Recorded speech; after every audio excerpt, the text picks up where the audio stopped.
Hello, everyone. Welcome to another episode of Svelte Radio. Long time no see. Brittney, Antony. Hello. Yes. Hello. Hello. It's been When was the last episode? Like last year? I think you did a couple, right? Like a couple conferences, yes. But the three of us, I think it's been almost a year, probably. But we've got the gang back together now. Yeah, finally. Things have happened in Svelte world, in our world. I don't think anything's really happened. I think it just paused with us. Yeah, probably. I think nothing really we're went the on. people just bringing everything forward in the Svelte world, right? Without us. Exactly. Driven by radio. Yeah. But we were at a conference. We met at a conference again. Yes. That was fun. It was called Svelte Summit, for those that are in the know. That's the place to be. And Spain was amazing. Incredible. It was. Yeah. Very the bakery was nice. grungy venue. Very nice. It was rustic. It was a great venue. I really liked it. It was rustic. I thought it was really pretty. I kind of wanted it as a house. It was very pretty. Just scared me a bit when their ceiling was leaking. Barely missed the audio and video gear. Yeah. It was fine. And the toilet paper ran out. And there were like issues with the staff and management, but we made it and we got through it. Yeah, it was That's great. what's important. And it was good. It was, I would say it was more fun than Stockholm in a sense. Like Stockholm was fun because it was the first time we got to meet everyone, kind of. That's true. For me at least. But then this time was just like meeting everyone again, which was a lot of fun. So, but it was very difficult. Like Stockholm, we had this reserved place that was just took us all in, and then we just chatted afterwards. Whereas we ran around the whole of Spain. It felt like the whole of Spain afterwards. I did run around the whole of Spain afterwards. Yeah, well, you really did, but we're just trying to find one bar that would get us in, and basically try and sneak some people in, and then sort of filter people in bit by bit, so they didn't know it was a massive crowd. Because they didn't want a massive crowd. So just get 4 people in and then get them ordering drinks, and then, there's 4 more people here, have some drinks, and then eventually 40-something people turn up, maybe 60, I can't remember how many there were. And then they're like, we have been played. We have been played. I mean, surely they like it when people show up to their venue so they can sell their products, right? You'd think Not so. American tourists when they're going through like a protest. A rabble. Tourism.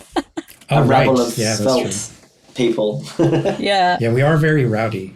I guess you're not American. I said that, sorry. Like, there were quite I guess there were some a lot of Americans that were there. Yeah. It's nice not having people talk about British tourists for once, to be honest. Oh, well, because we are definitely the worst, but it's nice that it wasn't the default. That's quite good. I don't know. Every time I go to Hungary to visit friends, I always hear about people complaining about British stag do's. Yep. Yeah. And my stag do was Hungary, oddly enough. My stag do was indeed in Hungary. Really? And it was in Hungary because stag do? Yeah. It's like a bachelor party. When you get married, it's like a bachelor party. It's like it's just a another stag party. Okay. Yeah. It's like it is a stag party. It's not like a stag party. It really is. I just like stag do sounded very. Oh, I see. Like, I didn't know what you were talking about. Do you know what a do is? No. I don't. I've just heard the stag do. Maybe that's a Britishism. So a do is party. So like, are we going to your birthday do means going to your birthday party? Is it called a do? That does not sound like a party. I don't know why. It's a to do. I don't know. I have no idea why it's called a do, but it's called a do. We always call them do's. It sounds like a doo-doo. Are you going to what's his face's do? Yeah, I am. But yeah, it was great. It was great. Svelte Summit. I am looking forward to next year. Svelte do. We call it Svelte do. Yeah. Do we have a place yet? No, I'm still waiting for like the tax registration stuff. It's a bit on me, to be fair. Like I've not really had the mental capacity to do stuff lately. I was gonna say, like, you're not busy at all. No. Can I recommend Hungary? I mean, I would love that. That'd be nice. It is nice. I've never been to Hungary. The joy of Hungary is it has a lot of spas and baths and places you can go and have like sit in a big heated pool and stuff. It's great fun. Yeah, it is very Are nice. they clothed? Not all of them. Well, not all of them. There's also that like might be awkward. I saw an advertisement for something called a Sparty. That's a party at a spa. A spadoo. Spadoo. This is going to go all episode. Yeah. Welcome back, guys. You're welcome. Yeah, we're just catching up. We haven't really chatted a lot lately, the three of us. So it's fun. I'm hoping the audience also enjoys it a bit. But let's maybe talk a bit about the Svelte Radio plans going forward. Like I would want this to happen once a week if we can do it. Maybe not.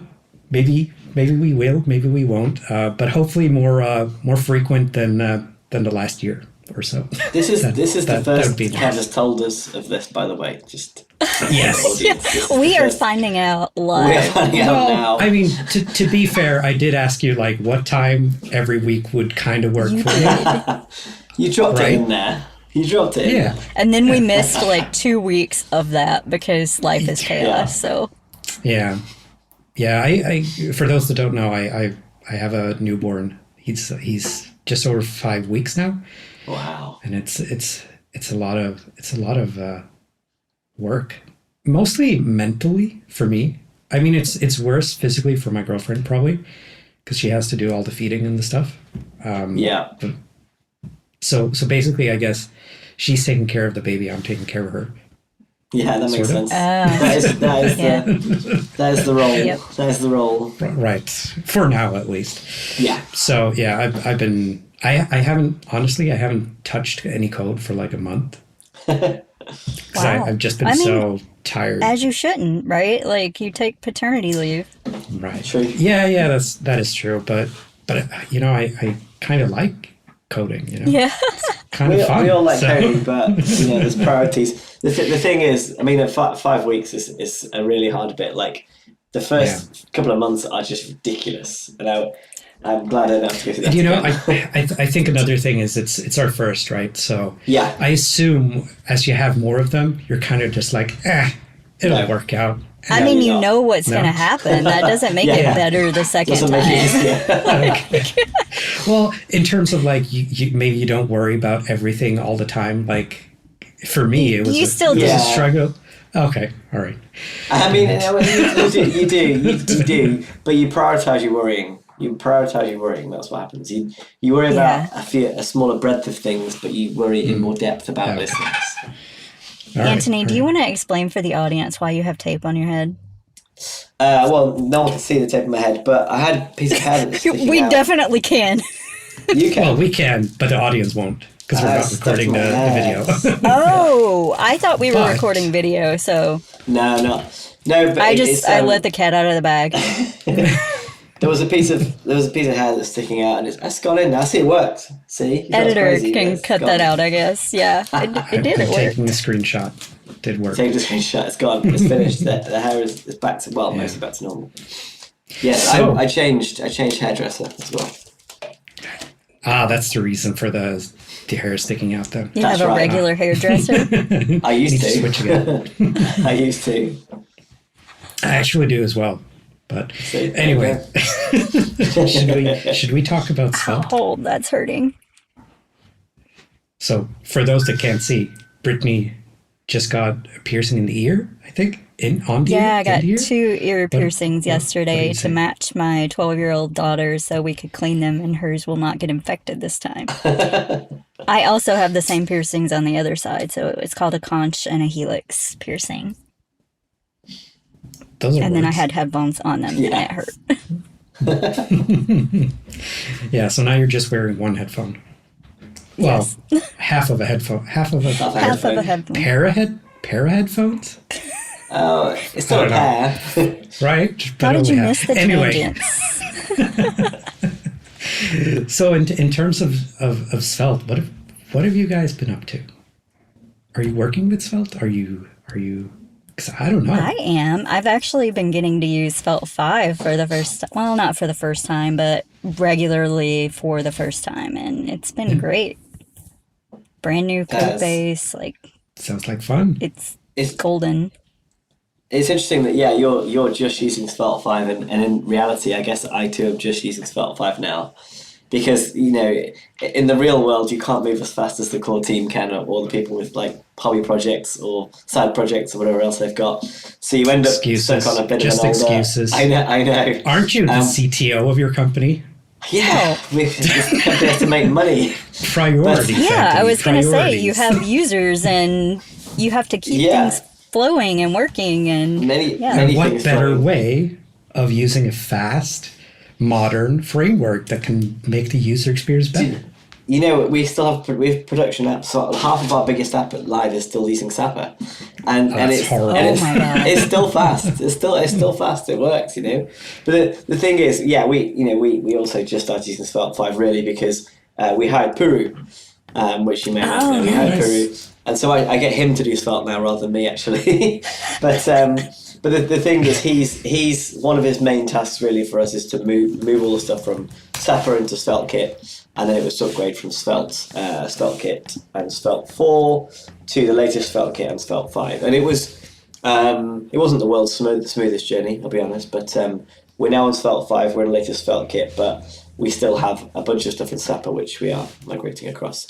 But it's exciting, yeah, because I mean, I have to admit, I was a person who I didn't particularly like the look of runes. I remember the first meeting where we started talking about what Svelte 5 would be, and I was pretty against the whole idea, and I certainly made everyone aware on the call that I was against it, and there was this kind of movement, sort of, it doesn't make sense to change everything, and then a little bit of sway back the other way, and Rich is like, what if this happened? What if this happened? And him and Dom are kind of discussing, what this could look like, and it starts to look a little bit less felty, let's say, a little bit more like a set of imports and a set of functions that you call to make state rather than having state kind of implicit in the language, and I didn't like that, so I wasn't excited about moving to it. But now I've started using it, and I can see, and you have to really use it to see the value in what's been done. It's like, actually, this is actually, it's objectively better, but I can see how it's more intimidating for a newcomer still. So my original fear wasn't unfounded, but certainly I can now see advantages. I agree 100%. I think you have to use it to see the benefits of it. But now that I'm using it too, it's like you can see just how much easier some things are and how much better things work. So, I agree with that. I was very against it. Same. I've been working with it for probably like 6 or 7 months now. Oh wow! Okay. At like the place I was at before, and I like it. There are just like some stuff that is a bit foot gunny. Like if you're comparing objects in arrays, since it's like a proxy object, and then you're comparing it with something else, you have to kind of, what do you call it? Work around that a bit, because before you could just like compare the objects because they have the same reference, but now they're different references, so it's not really the same object you're comparing if you're like doing a duplication of something, and you want to compare like a maybe like a what would you call it, like the default object, and then if you make a change and then you want to see like which objects in an array has changed, something like that. So that's a bit irritating, but it's I think the nature of proxies. Yeah, well, I think one of the things about, it's like Java kind of nailed it a long time ago, and it's a shame that JavaScript and ES6 didn't follow that pattern if they even could. But the whole toString function and the overriding of that function to build your own equality model is great, and I love that in Java. I think it's really good. It would be amazing if there was something similar in... I'm not familiar with that. What is... Well, if you compare two objects in Java, what it does is it uses... it might not be toString. I might have got mixed up here because I learned about it when I was using Groovy, but essentially it has a method. If you type equals equals equals or the equivalent equals equals, or dot equals on it, what it will do is it first of all calls that method, which then generates any makeup of that object that you want for comparison. So if it's an object full of all sorts of crazy stuff, but actually you want to say something's different if it contains one property, which is a number that's different, or a Boolean true or false, you can make your equals or to string or whatever method it's called, just return those two, return that one property. And so then you can say they're not equal or they are equal based on purely what that method returns. So you're really comparing the output of that method. Yeah. And I think that'll be, it was great in Groovy, it was great in Java. I think it would be great in JavaScript or ES6. It would fit nicely. ESM. What are we even calling it nowadays? What's it called? ECMAScript? Yeah, ECMAScript. But I don't know. Who knows? JavaScript is owned by Oracle, right? The brand. Yeah. Trademark, right? So you have to be careful here. He became the richest man in the world last week, right? Yeah, right. With the Oracle OpenAI deal. They also own Java.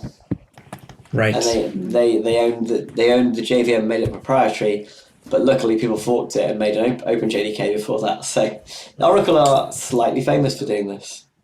They're also slightly famous for being a bit anti. I don't know what you would even call it, but they don't have the best reputation, probably. No, anti not suing people for no obvious reason. Yeah. Do you guys want to talk about what's new in Svelte? All this remote function stuff? To be fair, I don't really know what's new in Svelte. Right.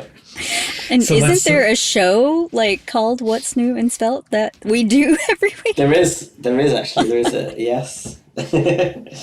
You could watch that on YouTube. Yeah. No, but there's remote functions, and they just came to SvelteKit as well, I think, with SSR support. So now we can actually ditch the load function.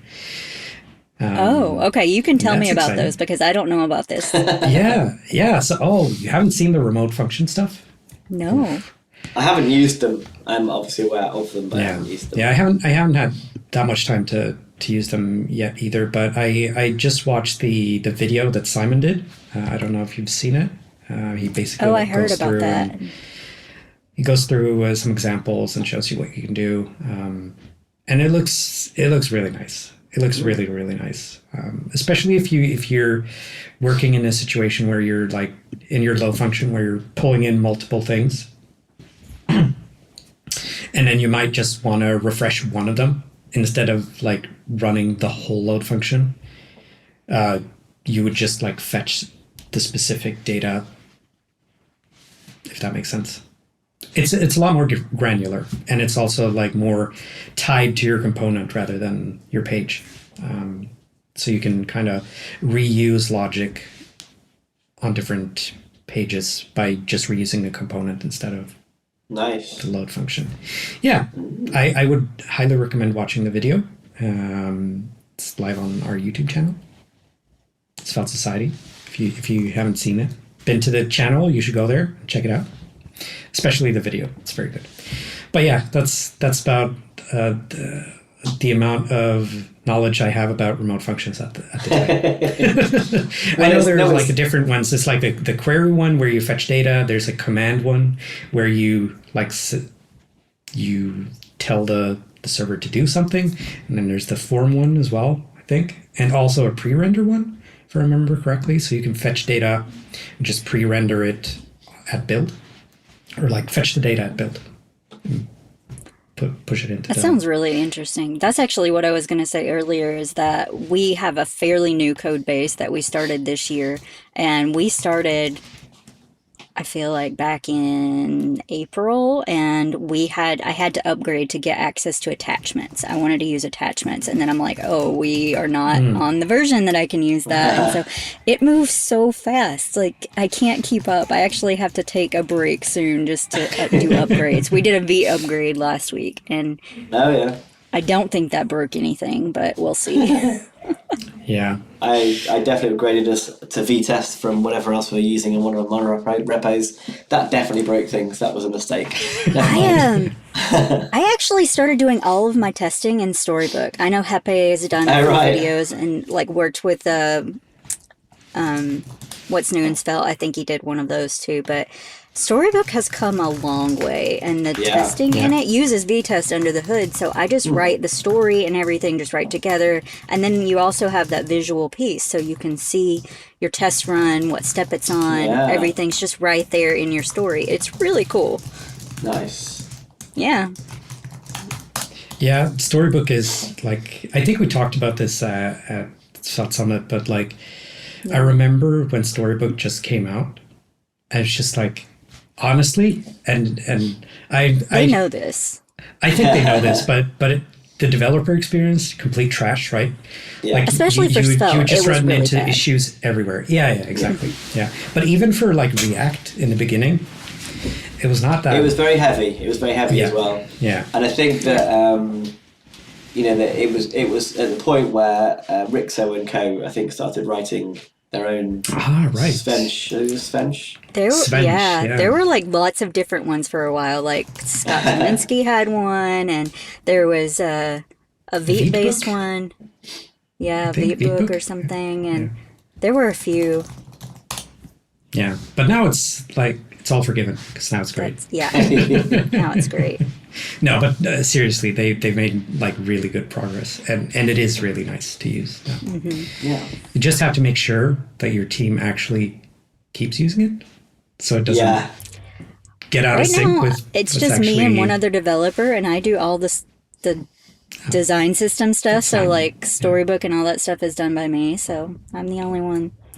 Just make sure I keep my documentation updated, so in case they lay me off like every other company I've worked for. That's sad but true. Well, no, Granger didn't lay me off, but yeah, it is. It feels like it's just crazy right now, the workplace environment with AI like taking everything over, and it's just nice. I read about on Hacker News. There was a thread about. There was a study about how much work. So they defined this as Workslop. It was work generated by AI that looks like it is good work, but is actually bad. Yeah. And it takes up so much time from other people having to like go through all this. Like, for example, like if one person generates Workslop, then some other receiving person would have to like check that work and make sure that it's good. And apparently that takes a lot of time. It takes more time than it would to write it the first time yourself. Exactly. Yeah. Especially with the back and forth, right? If you have the AI write some stuff and then someone has to review it, maybe they're reviewing it with AI. It's just like they've got like Copilot suggested first thing on GitHub now. Mm-hmm. Like every time you put a PR in. Yeah, this is exactly how you end up with no product. Yeah, just a but ball of code. It's like it's very good. Like I've been working on the new Svelte Society website. It's probably going live soon. I'm not going to promise anything like I did at Svelte Summit. So, but Kareem just finished fixing a bug, so now it's like we're actually ready to start importing stuff. So it should happen, and I'm actually also hiring someone to moderate. So if someone listening to this is interested, the pay won't be that good, but you'll have like a lot of fun. You get the pay of the community loving you and thanking you. Exactly. Yes. We pay you in what's it called when people want to pay designers in like eyeballs or something? In views. In views. Yeah.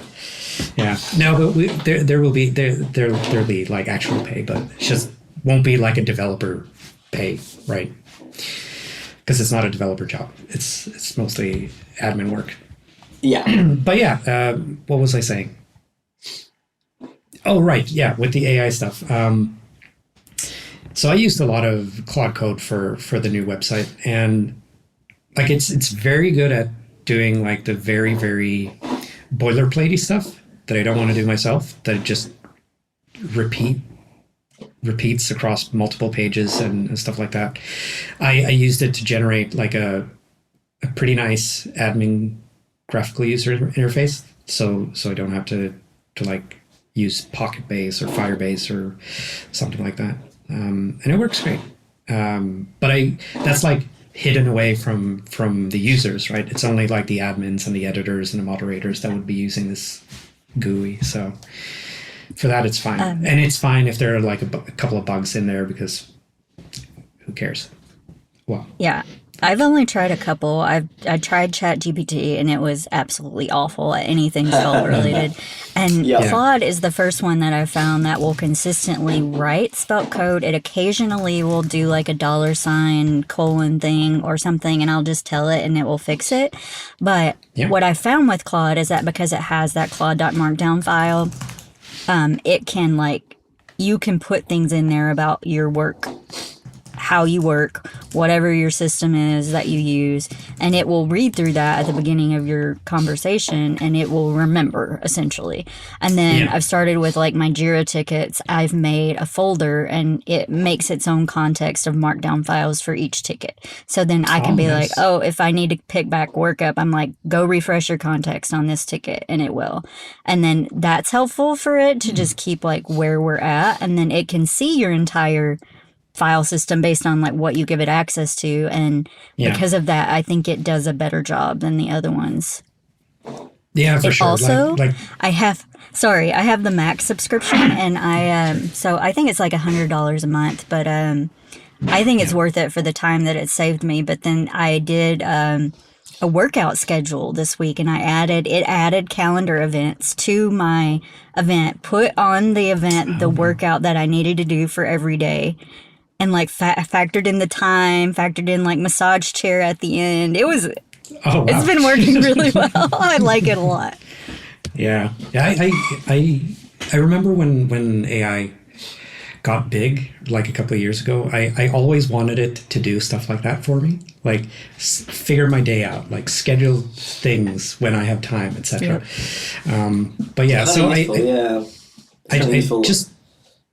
I just wanted to mention, we were talking about how different LLMs were good at writing Svelte. You mentioned ChatGPT being pretty bad.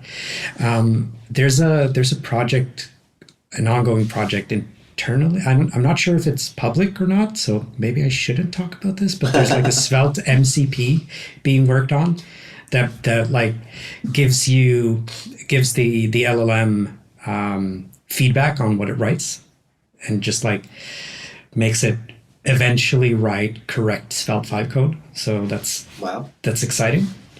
And then there's also Svelte Bench that Stanislav Kromov is made, that just tests a bunch of different LLMs and compares them to how Svelte 5 should be written, right? So you get a percentage score of which LLM is writing the best one. And at the moment, it's Claude Opus 4 and Claude Sonnet 4 that are topping the charts, which kind of makes sense. Yeah, not surprising, is it? Yeah. But then surprising is after that, there are two open source Chinese models that are up there. And then there's Grok 4 as well. And no thank you to that one as well. Yeah. Well, at least the Chinese ones you can run yourself. Yeah. You don't have to run it through I don't want to have my own so server. I'm good. Yeah. Totally makes sense. But yeah, I just wanted to mention that. But yeah, AI has been great. I'm lazy. I like lazy things. Yeah. Well, the way we use AI is we have a thing called Tembo, which is a startup that basically reads linear tickets. Tembo.io. You can connect it to various different ticket systems and backlogs, and you connect it to GitHub or whatever else you use, and then basically it can pick up tickets, do the work, and then open PRs, that's kind of all the workflow I really want from it. I'm not going to pretend it's great. It's not always great. It can do simple things. It can automate simple tasks, which is handy. It saves a dev getting, losing context of what they're working on and doing some little patch thing or whatever. It sometimes goes crazy. I think it uses Claude under the hood. For some reason, it sometimes goes crazy. Does all sorts of mad stuff like regressing your dependencies to older versions, and but it's in a PR, so you can review it and say, what are you doing? What's going on here? Installing is-odd and is-even. Yeah, things like that. Seeing the presence of libraries that don't exist within the same monorepo and deciding it should create them all with actual code and package Who are JSON you files to say and, that this is the wrong approach, Antony? Okay? yeah. Well, exactly. I mean, I must be right. But yeah, so it's useful in a sort of confined space, should we say? Mm-hmm. All right. Cool. What do you guys think? Should we end it there?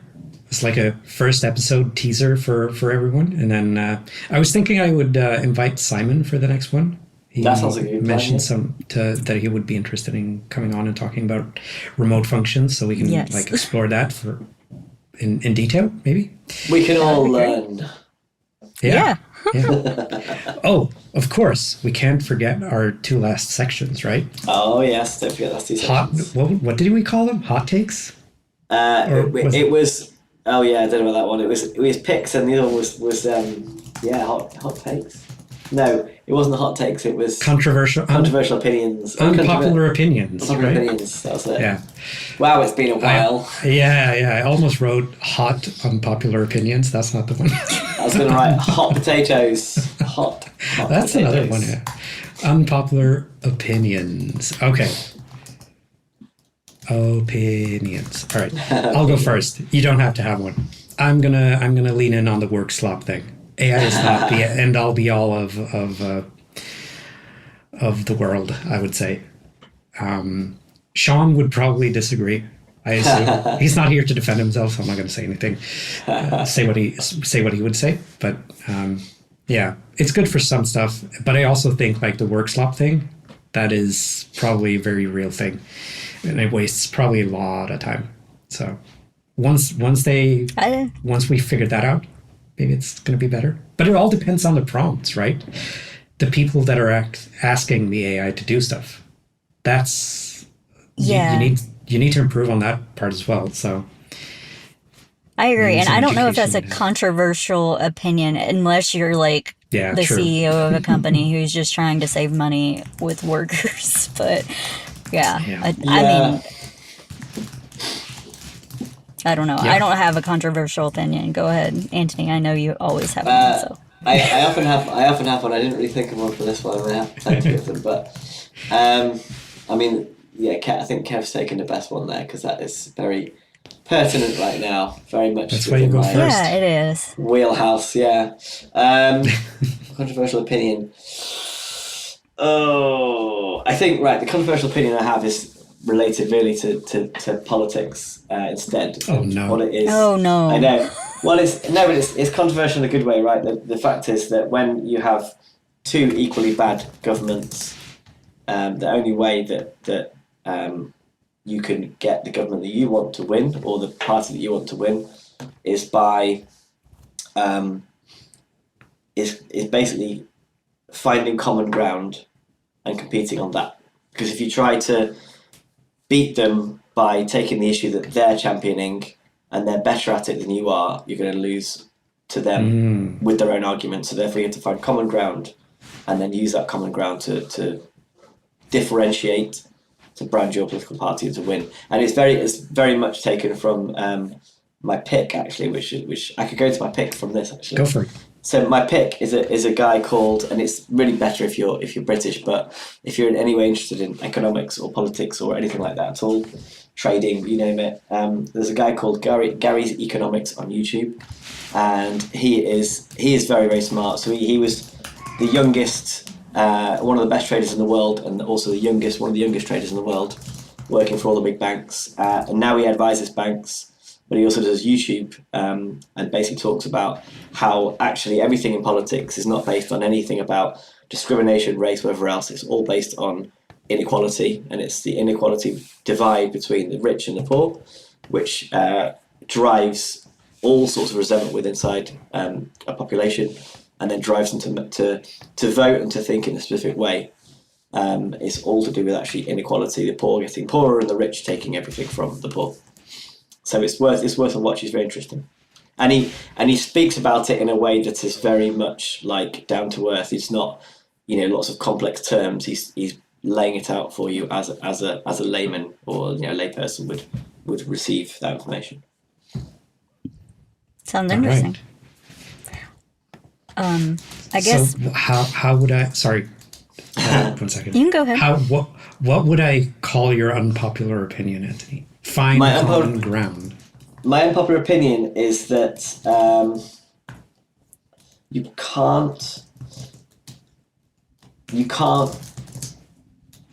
can't win a battle by fighting with fighting on the same terms, I guess. I mean, it's something like that. It's basically that you have to find something common in order to differentiate. Cool. Yeah. All right, Brittney, sorry. Oh, no worries. I guess I might have a controversial opinion for somebody. Cats are better than dogs, in my opinion. So, I guess depending on who you are. That's wrong. That's wrong. 100% true. I agree with you, And Brittney. then I guess my pick is going to be, if you like cats and you are like me and think cats are better than dogs, find a place that has cats to work from if you can't have cats at home. Like a cat cafe or something? That's essentially where I've been working. Right, So what I do I got do a with it? membership to. Oh, little floof ball. You're so cute. Very scratchy. Hold them up again. See, I love cats. This is Lola. Hold her up again. Okay, Little screenshot floof taken. ball. Oh my god. This is for. Yeah, that's cute. That's a very cute. Oh, I'm hearing a baby screaming in the back. Yeah, I know. It's Maybe I should bring the baby on so you can see him. Oh, you should. Maybe yeah. next week. Maybe not when he's screaming, but yeah. All right. Picks. So your pick was go to a cat cafe or Cat some other cafe, place. yes. Yeah. Some All place right. with a cat.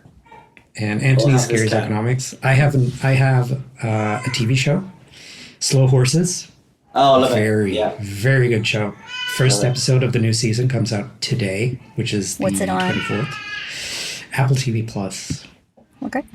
It's about I haven't seen that one. I heard of it. yeah, it's with Gary Oldman as the lead actor, and it's about he basically runs this janky old, I don't know what you would call it, like a spy. It's An offshoot of MI6 or offshoot, something like yeah. that. Oh, It's that where- sounds and it's- interesting. And It's all where of they the put- rejects end up there, Yeah. and Yeah. things happen. It's just fun, very funny. Awesome.